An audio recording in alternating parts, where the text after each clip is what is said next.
Hello दोस्तों, आप लोग कैसे हैं। आशा करते हैं आप लोग ठीक होंगे।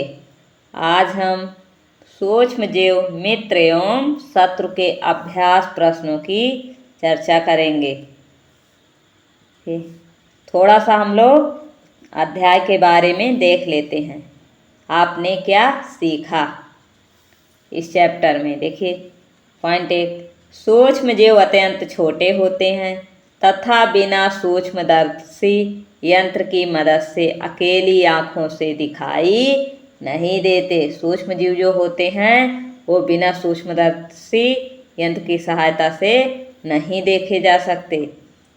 दूसरा पॉइंट देखिए, यह बर्फीले शीत मौसम से उष्ण झरनों तथा मरुस्थल से दलदल तक हर प्रकार के पर्यावरण में जीवित रह सकते हैं। ठीक है, यह बर्फीले शीत मौसम में, उष्ण में मतलब गर्मी में, झरनों तथा मरुस्थल से दलदल तक, ठीक है, ये हर प्रकार के पर्यावरण में जीवित रह सकते हैं। कौन? सूक्ष्म जीव।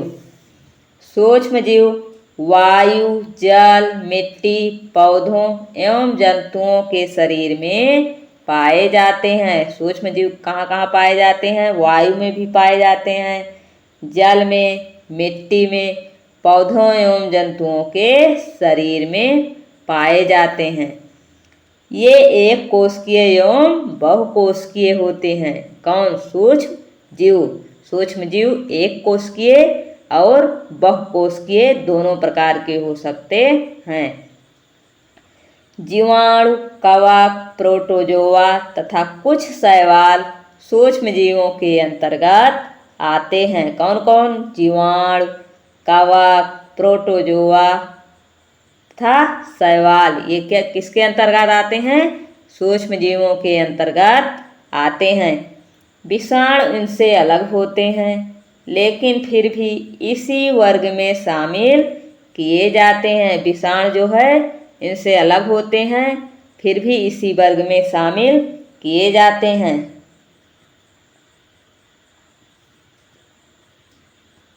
देखिए विषाणु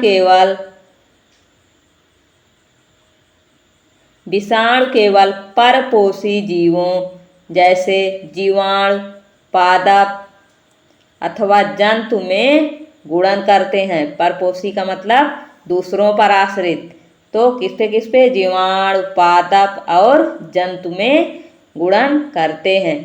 कुछ सूक्ष्मजीव औषधि एवं एल्कोहल के वाणिज्यिक उत्पादन में उपयोगी होते हैं। कुछ सूक्ष्मजीव जो होते हैं वो औषधि और एल्कोहल के वाणिज्यिक उत्पादन में उपयोग किए जाते हैं।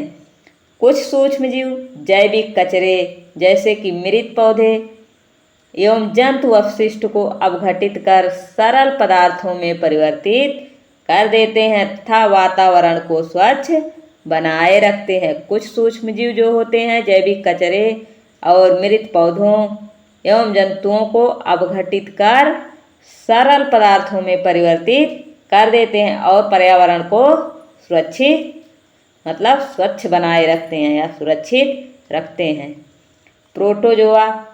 प्रोटोजोआ अतिसार तथा मलेरिया जैसे रोग उत्पन्न करते हैं। प्रोटोजोआ से अतिसार तथा मलेरिया रोग उत्पन्न होते हैं। कुछ सूक्ष्मजीव हमारे भोजन को विषाक्त मतलब जहरीला बना देते हैं। कुछ सूक्ष्मजीव लेग्यूम पौधों की जड़ों और ग्रंथिकाओं में पाए जाते हैं। ये वायुमंडलीय नाइट्रोजन को मिट्टी में स्थिरीकृत कर देते हैं जिससे मिट्टी की उर्वरता में वृद्धि होती है। ठीक है, कुछ सूक्ष्मजीव जो होते हैं लेग्यूम पौधों की जड़ों और ग्रंथिकाओं में पाए जाते हैं। वायुमंडलीय नाइट्रोजन को मिट्टी में स्थिरीकृत कर देते हैं जिससे मिट्टी की उर्वरता में वृद्धि होती है। मिट्टी में उपस्थित कुछ जीवाणु तथा नीले हरे शैवाल वायुमंडलीय नाइट्रोजन को स्थिरीकृत कर नाइट्रोजनी यौगिकों में बदल देते हैं। ठीक है, कुछ जीवाणु जो होते हैं नीले हरे शैवाल वायुमंडलीय नाइट्रोजन को स्थिरीकृत कर नाइट्रोजनी यौगिकों में बदल देते हैं।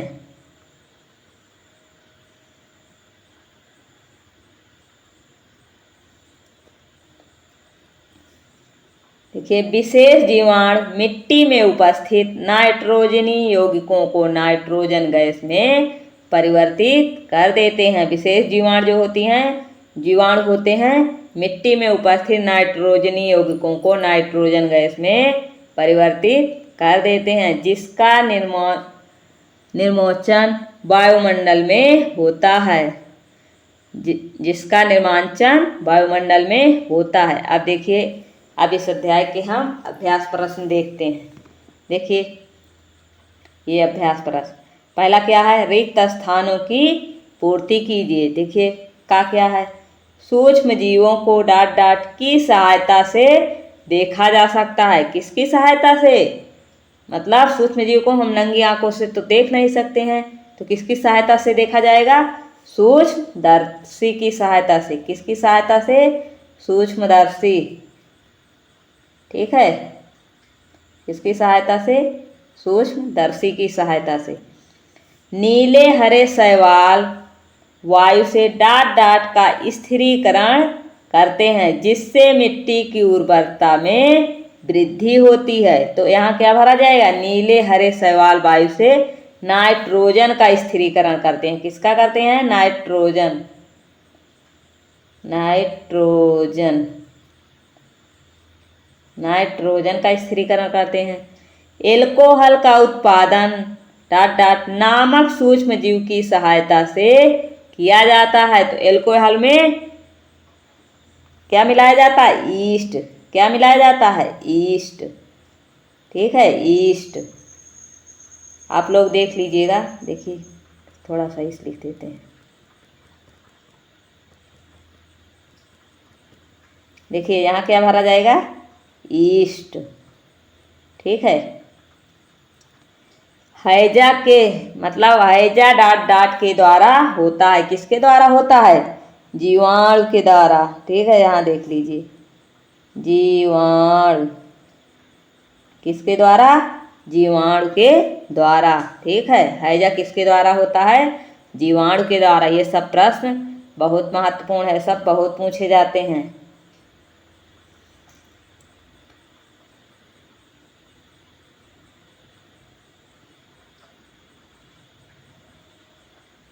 देखिए, सही शब्द के आगे सही का निशान लगाइए। ठीक है, ईस्ट का उपयोग निम्न के उत्पादन में होता है। देखिए, चीनी के उत्पादन में होता है, या एल्कोहल के उत्पादन में होता है, हाइड्रोक्लोरिक अम्ल के उत्पादन में होता है, या ऑक्सीजन के उत्पादन में होता है। तो ईस्ट का उपयोग कहाँ होता है? एल्कोहल के उत्पादन में। ठीक है, कहाँ होता है? एल्कोहल के उत्पादन में। अगला देखिए, निम्न में से कौन सा प्रतिजैविक है? Number 1 sodium carbonate, streptomycin, alcohol या ईस्ट है। कौन सा है? बताइए, कौन सा है? स्ट्रेप्टोमाइसिन। ठीक है, कौन सा है प्रतिजैविक? स्ट्रेप्टोमाइसिन। मलेरिया परजीवी का वाहक है। कौन है मलेरिया परजीवी का वाहक? मादा एनाफ्लीज मच्छर, काकरोच, घरेलू मक्खी या तितली। कौन सा है? मलेरिया किससे फैलता है? मादा एनाफ्लीज मच्छर से। ठीक है, संचरणीय रोगों का सबसे मुख्य कारक है चींटी है, घरेलू मक्खी है, ड्रैगन मक्खी है या मकड़ी है। तो कौन सा है? संचरणीय मतलब जो एक दूसरे के मतलब संक्रमण से होते हैं, जैसे घरेलू मक्खी। संचरणीय रोगों का सबसे मुख्य कारक क्या है? घरेलू मक्खी। ठीक है, ये कचड़े पर फिर बैठती हैं, फिर आकर के खुले हुए भोजन पर भी बैठ जाती हैं, जिससे अनेक प्रकार के रोग उत्पन्न होते हैं, हो जाते हैं आदमियों को, बच्चों को। ठीक है, देखिए अगला प्रश्न, ब्रेड अथवा इडली फूल जाती है, इसका कारण है, ठीक है, उष्णता है, पीसना है, या ईस्ट कोशिकाओं में वृद्धि है, या माढ़ने के कारण। तो कौन सा है? ईस्ट कोशिकाओं में वृद्धि। चीनी को एल्कोहल में परिवर्तित करने के प्रक्रम का नाम है, क्या है? देखिए, नाइट्रोजन स्थिरीकरण, मोल्डिंग, तीसरा किण्वन। तो कौन सा है? किण्वन। चीनी को एल्कोहल में परिवर्तित करने के प्रक्रम का मान क्या है? नाम क्या है? किण्वन है।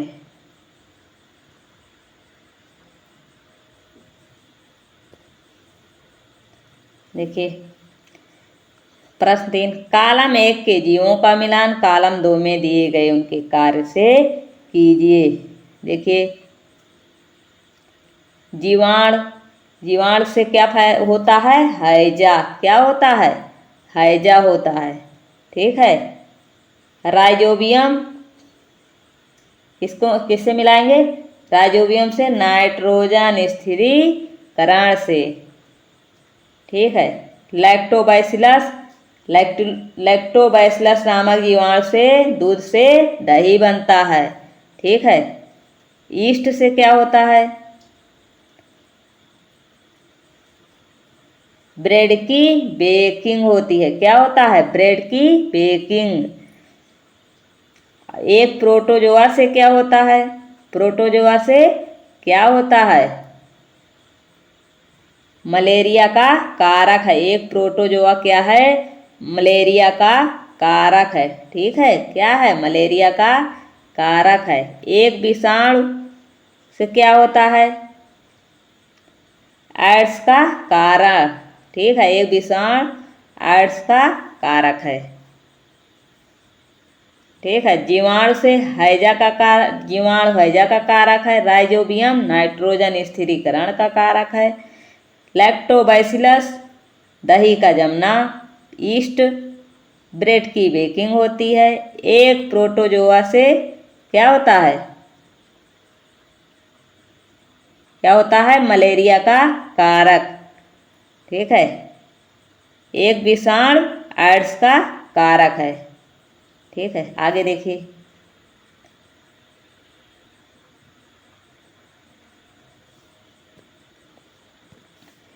क्या सूक्ष्मजीव बिना यंत्र की सहायता से देखे जा सकते हैं?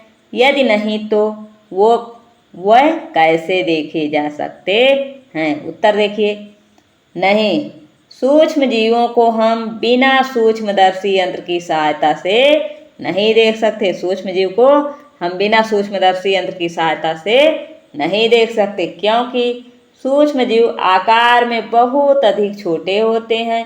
सूक्ष्म जीवों को हम केवल सूक्ष्मदर्शी नामक यंत्र की सहायता से देख सकते हैं। सूक्ष्म जीवों को हम सूक्ष्मदर्शी यंत्र की सहायता से देख सकते हैं। अगला प्रश्न देखिए, सूक्ष्म जीवों के मुख्य वर्ग कौन कौन से हैं? सूक्ष्म जीवों को 4 मुख्य वर्गों में बांटा जा सकता है, ठीक है। कितने वर्गों में? 4, ठीक है। किसमें किसमें? जीवाणु, कवक, प्रोटोजोआ और शैवाल। देखिए, जीवाणु में कौन कौन से आएंगे? स्पाइटल जीवाणु, ठीक है, और छड़नमा जीवाणु। स्पाइटल जीवाणु और छड़नमा जीवाणु। कवक में एस्परजिलस और पेंसिलियम, ठीक है। और प्रोटोजोआ में क्या क्या आएंगे? Amoeba, paramecium. अमीबा, पैरामीशियम किस में आएंगे?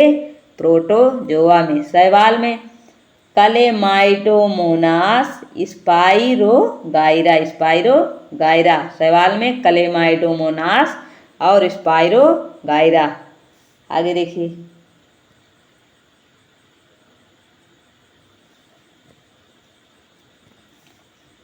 वायुमंडलीय नाइट्रोजन का मिट्टी में स्थिरीकरण करने वाले सूक्ष्म जीवों के नाम लिखिए, ठीक है। उत्तर देखिए, राइजोबियम जीवाणु, मिट्टी में उपस्थित जीवाणु एवं नीले हरे शैवाल वायुमंडलीय नाइट्रोजन का स्थिरीकरण मिट्टी में कर सकते हैं, ठीक है। क्या क्या? राइजोबियम जीवाणु, मिट्टी में उपस्थित जीवाणु एवं नीले हरे शैवाल वायुमंडलीय नाइट्रोजन का स्थिरीकरण मिट्टी में कर सकते हैं। अगला प्रश्न, हमारे जीवन में उपयोगी सूक्ष्म जीवों के बारे में 10 पंक्तियां लिखिए। कितनी पंक्तियां? 10 पंक्तियां। देखिए, एक क्या है? जीवाणु का इस्तेमाल ब्रेड, दही एवं केक आदि बनाने में किया जाता है। किसमें किसमें? ब्रेड में, दही में और केक में। दूसरा देखिए, ये किण्वन अथवा फर्मेंटेशन में सहायक होते हैं। किसमें? किण्वन अथवा फर्मेंटेशन में सहायक होते हैं। तीसरा, ये एल्कोहल, शराब और एसिटिक एसिड बनाने में भी सहायक होते हैं। ये एल्कोहल, शराब और एसिटिक एसिड बनाने में भी सहायक होते हैं। ये मनुष्यों तथा जंतुओं को बीमारियों से बचाने में भी उपयोगी हैं। ठीक है, कौन? सूक्ष्म जीव। सूक्ष्म जीव जो होते हैं वह मनुष्यों तथा जंतुओं में होने वाली बीमारियों से भी बचाने में उपयोगी होते हैं। पर्यावरण को स्वच्छ एवं संतुलित रखने में भी इनका इस्तेमाल किया जाता है। किसका? जीवाणुओं का। सूक्ष्म देखिए अगला, जीवाणुओं का प्रयोग औषधि दवा बनाने में किया जाता है। जीवाणुओं का प्रयोग दवा बनाने में भी किया जाता है। ये कृषि में मृदा की उर्वरता में वृद्धि करने में भी सहायक होते हैं। कौन? जीवाणु यानी सूक्ष्म जीव। टीका बनाने में भी इनका उपयोग होता है। किसका? सूक्ष्म जीव। ठीक है, सूक्ष्म जीव का, जीवाणु का। अगला, अचार, पनीर, अन्य खाद्य पदार्थों के उत्पादन में भी ये सहायक होते हैं। आगे देखिए, ये पेड़ पौधे को रोगों से बचाने के लिए भी उपयोगी हैं। ठीक है, प्रश्न 8 देखिए, सूक्ष्म जीवों द्वारा होने वाली हानियों का विवरण कीजिए।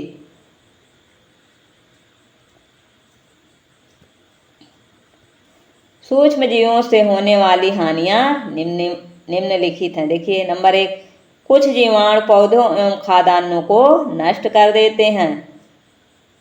कुछ जीवाणु मनुष्यों एवं पशुओं में रोग उत्पन्न करते हैं।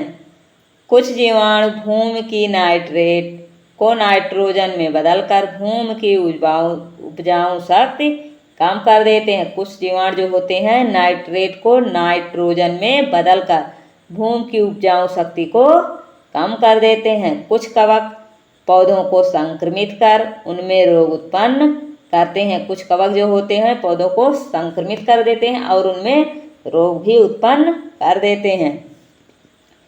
कुछ कवक दाद, खाज, खुजली जैसे चर्म रोग उत्पन्न करते हैं। कुछ कवक जो हैं दाद, खाज, खुजली जैसे चर्म रोग उत्पन्न करते हैं। कुछ कवक खाद्य पदार्थों को विषाक्त बनाकर नष्ट कर देते हैं। कुछ कवक हमारे चमड़े एवं लकड़ी तथा खाने के सामान को नष्ट कर देते हैं। कुछ कवक जो होते हैं चमड़े, लकड़ी और खाने के सामान को नष्ट कर देते हैं। अगला प्रश्न देखिए, प्रतिजैविक क्या है? प्रतिजैविक लेते समय कौन सी सावधानियां रखनी चाहिए?